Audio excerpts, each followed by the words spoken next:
possa acessar em segurança com as equipes que estão lá fazendo o trabalho de apoio e resgate a esse infeliz acidente acontecendo no trecho do Paraná.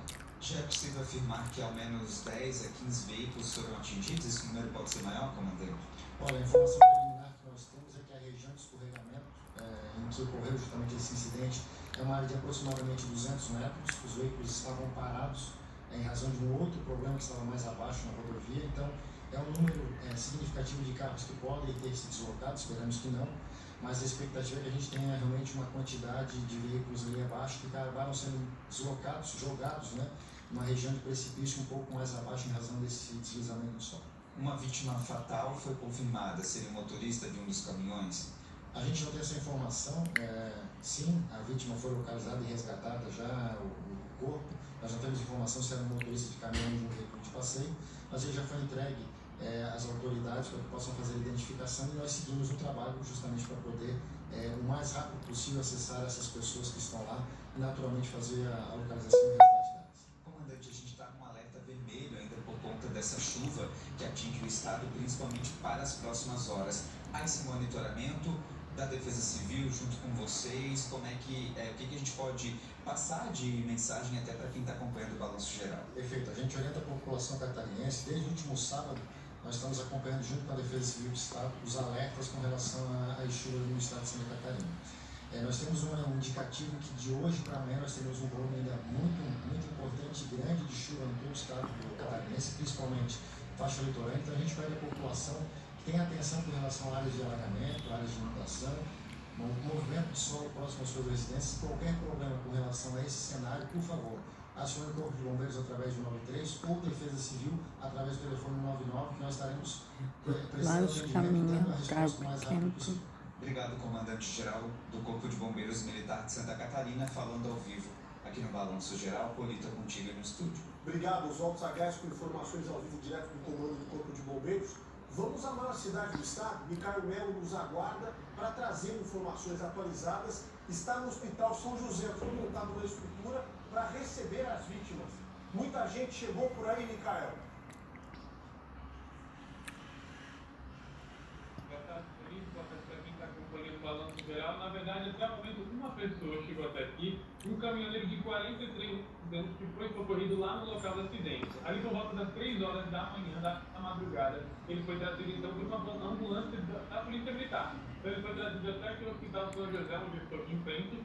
Na verdade, estou bem em frente ao lado da entrada das ambulâncias. Então ele foi por aqui de madrugada, foi atendido pela equipe aqui do Hospital Municipal de Joinville e ele foi liberado já pela manhã. Ele já está hospitalizado, na verdade, da empresa a qual ele dirige o caminhão, né? Ele dirigiu o caminhão, então, para essa empresa que também está fazendo todos os cuidados com ele. A gente segue na expectativa, na verdade, para saber se possíveis vítimas, conforme elas forem sendo socorridas, elas também podem ser trazidas aqui para o hospital, porque é uma das unidades de saúde mais próximas e, como você acabou de comentar, também foi montado todo um esquema especial para que possam ser recebidas essas pessoas.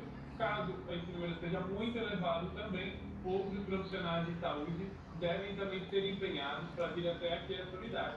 Mas, por enquanto, a informação que a gente tem, então, é esse homem, caminhoneiro de 43 anos, que durante a madrugada foi trazido para cá, mas que, felizmente, já está liberado. Ele está sofrendo por alguns ferimentos ali, que chegou a ser levado ali pela força ali desse deslizamento, mas ele sim já está bem. Claro, conforme eu estou aqui bem na frente do hospital, qualquer informação a gente volta ao vivo aqui no Balanço Geral também.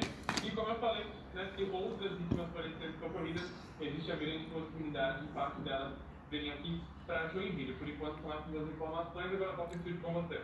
Obrigado, Micael Melo, com informações ao vivo, direto da cidade de Joinville. Informação que o coronel Zé Felipe deu anteriormente, importante, é que no momento em que tudo aconteceu por volta de 7h30 da noite, havia tráfego intenso na rodovia.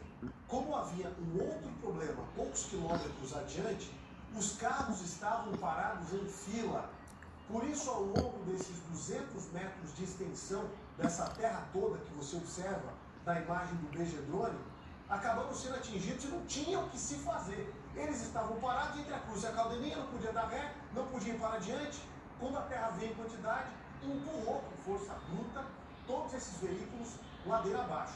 A qualquer momento nós vamos trazer mais informações também dos bombeiros, expectativa grande para que novas informações da Polícia Rodoviária Federal também possam chegar por meio de nota ou entrevista ainda nesta edição. Vamos para a Central do Tempo, porque pelo jeito muita água ainda vai cair também por aqui em Santa Catarina.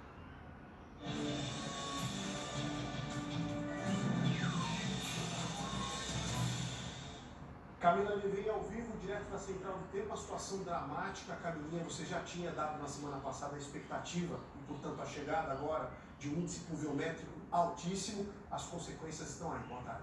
Boa tarde, Politão. Uma chuva raríssima e praticamente sem precedentes pela quantidade de água que está caindo continuamente aqui no estado. Às vezes a gente tem aquele vendaval, aquela chuvarada, mas realmente ela não quer nos deixar e, olha, está longe de se despedir essa chuva. E o período crítico dessa semana está previsto justamente entre hoje e amanhã. A projeção das próximas 48 horas é que nós podemos ter novamente o equivalente de chuva do mês em apenas poucos dias. Vejam como a gente projeta essa chuva. Aqui no nosso mapa vocês vão perceber como ele vai se escurecendo. Quanto mais escuro, mais chuva está vindo. Destaque então para as áreas do nosso Vale do Itajaí, próximo a Blumenau, também aqui pontos da Serra e, é claro, ali municípios próximos a Joinville. Esses locais escuros aqui representam uma chuva acima de 200 milímetros até quinta-feira. É muita água que está vindo. E é por causa da distribuição desses grandes acumulados de chuva que o alerta da Defesa Civil está pontuando 3 regiões como os locais mais preocupantes do estado. As áreas mais atingidas estão aqui, em vermelho. Pega então o nosso norte, boa parte do médio e baixo vale do Itajaí e a Grande Florianópolis. E eu dou destaque para a Grande Florianópolis porque ela passou a figurar a partir de hoje como um ponto máximo de atenção, justamente pelo caminho que está previsto para essas nuvens carregadas nas próximas horas. A nossa principal preocupação está aqui, ó. O risco de alagamentos e o transbordamento de rios pela grande quantidade de chuva que já caiu e que ainda vai cair. Bom, que já choveu muito, todo mundo sabe, mas está difícil de ter uma ideia de quanto isso representa. Nós temos uma cidade no norte do estado em que, para vocês calcularem, caiu quase 3 vezes a expectativa de chuva do mês nesse período de 3 dias. E o que impressiona é que essa cidade não está sozinha. A chuva está se distribuindo de maneira bem uniforme. Eu estou falando do município de Schroeder, que tem ali Joinville muito próximo nos seus acumulados. Bom Jardim da Serra também não fica muito atrás. 385 milímetros de chuva para Joinville, 386 em Bom Jardim da Serra. O Vale do Itajaí também já tem alguns pontos de grande preocupação. Eu destaco aqui grandes acumulados em Benedito Novo, 320 milímetros de chuva. Temos também outro fato que é importante entender. Essa chuva, ela preocupa muito, não pela intensidade com que ela está vindo, daquelas nuvens de temporais, raios, granizo. Isso vai ficar muito claro aqui nas imagens do satélite. Normalmente, quando se fala em períodos assim, muito preocupantes com chuva, está tudo vermelho, tudo colorido aqui. Na verdade, aquele vermelhão que é associado a raios e granizo não vai dar as caras. O motivo é o seguinte, essas nuvens que aparecem até um pouco espalhadas aqui sobre parte de Santa Catarina, elas se formam por causa de um fenômeno de transporte de umidade, que está sendo bastante intenso, porque as áreas de baixa pressão, os núcleos desses vórtices ciclônicos estão lá em alto mar e a gente acaba com esses ventos recebendo a umidade necessária para a formação dessa chuva. Como nós vimos, essa agitação no mar é fortemente influenciada essa agitação no mar influencia fortemente o nosso céu e temos então uma simbiose que cria o risco de ressaca para o nosso litoral. E aí acende outros alertas, ondas de até 3,5 metros de altura e rajadas de vento de até 75 km por hora. O litoral norte é a área de maior preocupação.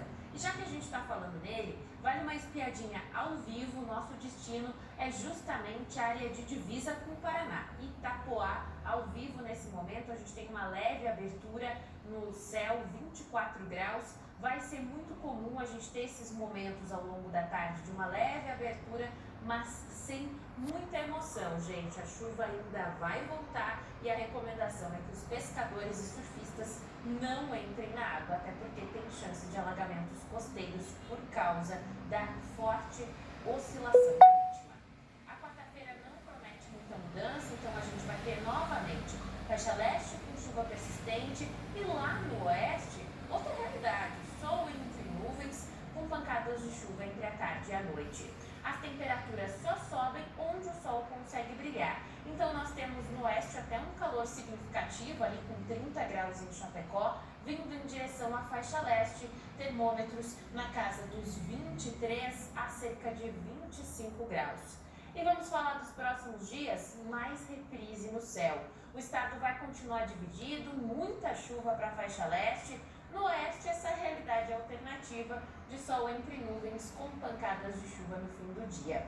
É só na sexta-feira que a circulação marítima, uma das responsáveis por trazer essa chuva para cá, vai começar a dar sinais de perder força. Ainda assim, o céu continua um pouco nublado e a gente tem esse risco de pancadas fracas de chuva. Ou seja, é um verdadeiro pacotão de fenômenos. Céu e mar estão juntos, trazendo essa chuva e umidade responsável por toda essa cara cinzenta que nos acompanha. Uma situação muito difícil, principalmente para os nossos irmãos catarinenses do norte, do Alto Vale.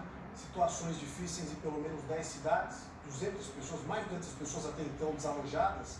Municípios em situação de emergência: Guaramirim, São Bento do Sul, Corupá e Luiz Alves. Por enquanto, vamos aguardar atualizações sobre isso. Obrigado, Carol. Obrigada, e infelizmente a tendência é que esses números só aumentem, tamanha chuva que está a caminho. Obrigado por enquanto. Obrigada. Vamos atualizar a situação da chuva no Vale do Itajaí, já que toquei nele, né? Também mais ao litoral norte. Tainá Costa vem com informações ao vivo. Oi, Tainá, como é que tá por aí? Boa tarde, Polito. Boa tarde a todos que estão assistindo o Balanço Geral. As chuvas continuam castigando algumas cidades aqui da região, inclusive, como você comentou, Luiz Alves, que agora a situação até o momento está normalizada, mas continuam registrando deslizamentos de terra em alguns pontos da cidade e estradas. A Defesa Civil ainda monitora também os locais que foram atingidos. Até o momento, mais de 30 ocorrências foram registradas entre deslizamentos de terra e também alagamentos. A maioria foi no final de semana. Choveu em 48 horas, o esperado para mais de um mês, cerca de 209 milímetros. 4 famílias ficaram desalojadas, elas tiveram que se deslocar para a casa de parentes. O abrigo da cidade não precisou ser ativado, mas desde ontem elas já conseguiram voltar para as casas. Ontem também ocorreram alguns deslizamentos, mas nenhum morador foi atingido. Além disso, 2 pontes foram levadas e o bairro Garuva ainda tem pontos de alagamentos. A Defesa Civil e outras secretarias de Luiz Alves se reuniram nessa manhã para decidir como ficaria a situação das aulas na cidade. E foi definido que as aulas seriam suspensas nesta terça-feira e também amanhã, na quarta-feira. O município decretou ontem situação de emergência e alerta para riscos de mais deslizamentos. O solo está muito encharcado e a previsão é de mais de 200 milímetros para as próximas horas, para os próximos dias de chuva. Polito. Obrigado, Tainá, trazendo informações ao vivo do litoral norte catarinense. Você segue agora com a sua programação local e, claro, que ao longo da nossa programação na NDTV, vamos atualizar todas as informações relativas a esse grave incidente que aconteceu na BR-376, praticamente divisa do Paraná com Santa Catarina. A gente volta a se encontrar na Hora da Venenosa. Uma boa tarde para você.